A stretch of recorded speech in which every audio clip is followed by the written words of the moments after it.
পায়ে কাঁটা ফুটলে তারা হো হো করে হাসে। নবীজি কাউকে কিছু বলেন না, সবই নীরবে সহ্য করেন।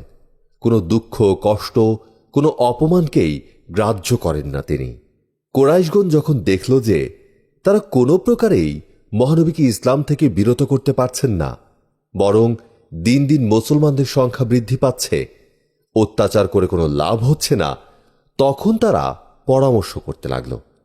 তারা অনেক চিন্তা করে স্থির করল, যখন অত্যাচারে কিছু লাভ হল না, তখন প্রলোভন দেখিয়ে হযরত মুহাম্মদ সাল্লাল্লাহু আলাইহি সাল্লামকে বশীভূত করতে হবে। ধন দৌলত, মান যশ, সুন্দরী স্ত্রীলোক কে না চায়? সেসবের লোভ দেখালে নিশ্চয়ই তিনি ইসলাম প্রচার করা ছেড়ে দেবেন। এসব পরামর্শ করে তারা তাদের মধ্যে সর্বাপেক্ষা বেশি বুদ্ধিমান ব্যক্তি আতাবা বিন রাবিয়াকে নবীজির নিকট পাঠিয়ে দিল। আতাবা মহানবীর নিকট উপস্থিত হয়ে বলল, ভাতিজা, তুমি আমাদের মধ্যে বংশমর্যাদায় সকলের চেয়ে উত্তম, যথেষ্ট জ্ঞানী, তা সত্ত্বেও তুমি এসব কেন করছো? তুমি আমাদের ধর্মের নিন্দা করা ছেড়ে দাও, তোমার নতুন ধর্ম প্রচার করা বন্ধ করো। বিনিময়ে তুমি যা চাইবে আমরা তাই তোমাকে দিব। যদি নেতা হতে চাও তাহলে আমরা তোমাকে আমাদের রাজা করব, তোমার হুকুম মেনে চলব। যদি ধনরত্ন বা সুন্দরী নারী গ্রহণের ইচ্ছা করো, সেই ইচ্ছাও তোমার অপূর্ণ থাকবে না।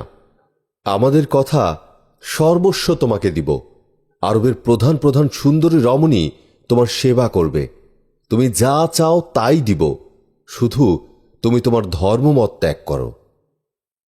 জবাবে মহানবী হযরত মুহাম্মদ সাল্লাল্লাহু আলাইহি ওয়াসাল্লাম বললেন, তুমি যা বলছো ওসব কোনো কিছুতে আমার কোনো দরকার নেই। আমি চাই তোমাদের কুপথ থেকে ফেরাতে, শয়তানের দাগা থেকে বাঁচাতে। পাথর বা মাটির পুতুলের কোনো শক্তি নেই। আমার আল্লাহ নিরাকার, তার শক্তিতেই দুনিয়া চলছে। এই সত্য জ্ঞান আমি তোমাদের দিতে চাই। ধন দৌলত, ভোগ বিলাস ওসব কিছুই আমি চাই না। আতাবা, তুমি ঠিক জানো একদিন মরতে হবে। মরার পর আল্লাহর কাছে পাপ পুণ্যের বিচার হবে। যারা দুনিয়ায় ভালো কাজ করবে আল্লাহর কাছে তারা পুরস্কার পাবে, আর যারা মন্দ কাজ করবে তারা আযাব ভোগ করবে। কাজেই তোমরা পুতুল পূজা ছেড়ে দাও, আল্লাহকে সৃষ্টিকর্তা বলে বিশ্বাস করো। আখিরাতে তোমাদের ভালো হবে, তোমরা বেহেশতে যাবে।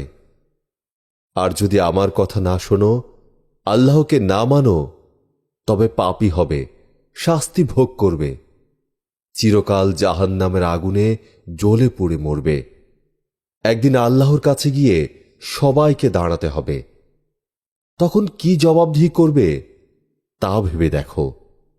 আতাবা নবীজির কথা শুনে একেবারে হতবাক হয়ে গেল।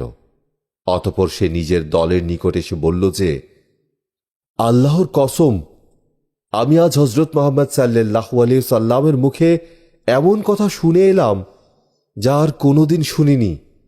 আমি তোমাদের বলছি, তোমরা আর তাকে নির্যাতন করো না। আমার মন বলছে, সে যে বাণী প্রচার করছে তার জয় অবশ্যম্ভাবী। আতাবাকে হযরত মুহাম্মদ সাল্লাল্লাহু আলাইহি সাল্লামের নিকট পাঠানো হয়েছিল তাকে প্রলোভন দেখিয়ে বশে আনা যাবে এই আশায়। কিন্তু এখন আতাবার মুখে এসব কথা শুনে তারা হতবুদ্ধি হয়ে গেল। তারা বলতে আরম্ভ করল, মুহাম্মদ সাল্লাল্লাহু আলাইহি সাল্লাম আতাবাকেও জাদু করেছে। এবার মহানবী এবং মুসলমানদের ওপর কুরাইশদের নির্যাতন আর অত্যাচার আরও তীব্র আকার ধারণ করল। কুরাইশগণ দেখল দিন দিন মুসলমানদের সংখ্যা বেড়ে যাচ্ছে। এভাবে আর কিছুদিন চললে মুসলমানদের দলই ভারী হয়ে যাবে। তাদের পূর্বপুরুষদের ধর্ম লোভ পেয়ে যাবে। তারা সকলে আবার পরামর্শ করে এসে আবু তালিবকে বলল, দেখুন, মান সম্মানে আপনি সকলের ওপরে। আমরা সকলে আপনাকে অশেষ ভক্তি শ্রদ্ধা করি। আপনার সম্মানের দিকে তাকিয়ে আমরা মুহাম্মদ সাল্লাল্লাহু আলাইহি সাল্লামকে কিছু বলতে পারছি না। আপনি তার মুরব্বী, তাই আপনাকে কথাটা জানাতে এসেছি। আপনি তাকে আমাদের ধর্মবিরোধী কথা বলতে নিষেধ করে দেবেন এরপর যদি মোহাম্মদ সাল্লাল্লাহু আলাইহি ওয়াসাল্লাম বা তার কোনো শিষ্য আমাদের ধর্মের বা দেবদেবীর নিন্দা করে, তবে আমরা কিন্তু মোটেই খাতির করব না, তখন আমাদের কোনো দোষ দিতে পারবেন না। কুরাইশদের কথা শুনে আবু তালিব খুবই চিন্তিত হয়ে পড়লেন। কুরাইশগণ চলে যাওয়ার পর তিনি মোহাম্মদ সাল্লাল্লাহু আলাইহি সাল্লামকে ডেকে বললেন, দেখো বাবা, তুমি যে কুরাইশদের দেবদেবীর নিন্দা করো, তাদের ধর্মকে মিথ্যা বলো, তাতে তারা তোমার উপর ভীষণ ক্ষেপে গেছে। হয়তো রাগ করে ওরা তোমাকে মেরেই ফেলবে। তুমি যদি দেবদেবীর পূজা করা পছন্দ না করো, তাতে আমি তোমাকে নিষেধ করছি না, কিন্তু ওসব কথা প্রচার করতে যে নিজের বিপদ ডেকে এনো না। জবাবে নবীজি বললেন, চাচা যান, কুরাইশগণ যদি আমার এক হাতে চন্দ্র এবং অপর হাতে সূর্য এনে দেয়, তবুও তার বিনিময়ে আমি আমার কর্তব্য হতে বিচ্যুত হব না।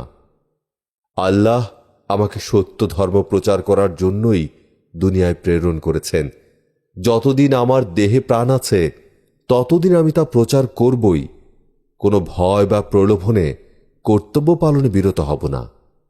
মোহাম্মদ সাল্লাল্লাহু আলাইহি সাল্লামের মুখে এই কথা শুনে আবু তালিব বললেন, বেশ, নিশ্চয়ই আল্লাহ তোমাকে সাহায্য করবেন, আর আমিও কথা দিচ্ছি, যতদিন আমি জীবিত আছি ততদিন কুরাইশগণ তোমার কিছু ক্ষতি করতে পারবে না।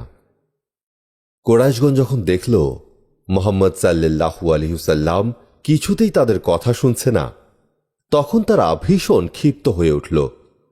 তাদের অত্যাচারের আঘাতে নবীজির অঙ্গ কেটে ফেটে ক্ষত বিক্ষত হয়ে ফিনকি দিয়ে রক্ত গড়িয়ে পড়ত। শুধু যে নবীজির ওপরেই কাফেরগণ অত্যাচার করত তা তো নয়, যারা ইসলাম গ্রহণ করেছেন তাদের প্রত্যেকের ওপরেই কাফের কুরাইশগণ নির্মম ও নিষ্ঠুর অত্যাচার করতে লাগল। মুসলমান সাহাবীদের প্রতি কাফেরদের এই নির্মম ও নিষ্ঠুর অত্যাচারে মহানবীর প্রাণে ভীষণ আঘাত লাগল। তিনি মুসলমান সাহাবাগণকে আবিসিনিয়ায় হিজরতের নির্দেশ দিলেন। মহানবীর নির্দেশ অনুযায়ী 12 জন পুরুষ ও 4 জন মহিলা মুসলমান আবিসিনিয়ায় চলে গেলেন। এই দলে হযরত ওসমান রাদিয়াল্লাহু তাআলা আনহু এবং তার স্ত্রী বিবি রোকাইয়া রাদিয়াল্লাহু তাআলা আনহাও ছিলেন। আবিসিনিয়ার বাদশাহ নাজ্জাশী ছিলেন খুব ভালো লোক।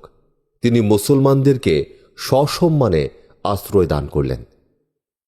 কুরাইশগণ এই সংবাদ শুনে আমর ইবনুল আস এবং আবদুল্লাহ ইবনে রাবিয়াকে আবিসিনিয়ায় প্রেরণ করল। তারা বাদশাহ নাজ্জাশীকে বলল যে, এসব লোক দেশে বিভেদ সৃষ্টিকারী, কাজে এদেরকে আশ্রয় দেওয়া আপনার উচিত নয়। আপনি এদের দেশ থেকে বিতাড়িত করুন।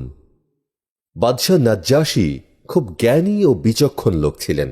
তিনি মুসলমানদেরকে নিকটে ডেকে ইসলাম ও মহানবীর পরিচয় জিজ্ঞেস করলেন।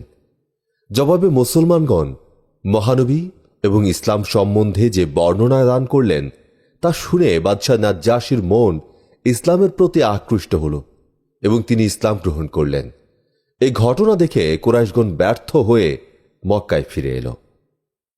হযরত মুহাম্মদ সাল্লাল্লাহু আলাইহি সাল্লামের চাচা মহাবীর আমির হামজা রাদিয়াল্লাহু তাআলা আনহু কুরাইশদের মধ্যে অত্যন্ত তেজস্বী এবং মহাবীর ছিলেন। তাকে সকলেই ভয় ও সমীহ করত। চাচা আমির হামজা রাদিয়াল্লাহু তাআলা আনহু মহানবীকে অত্যন্ত ভালোবাসতেন।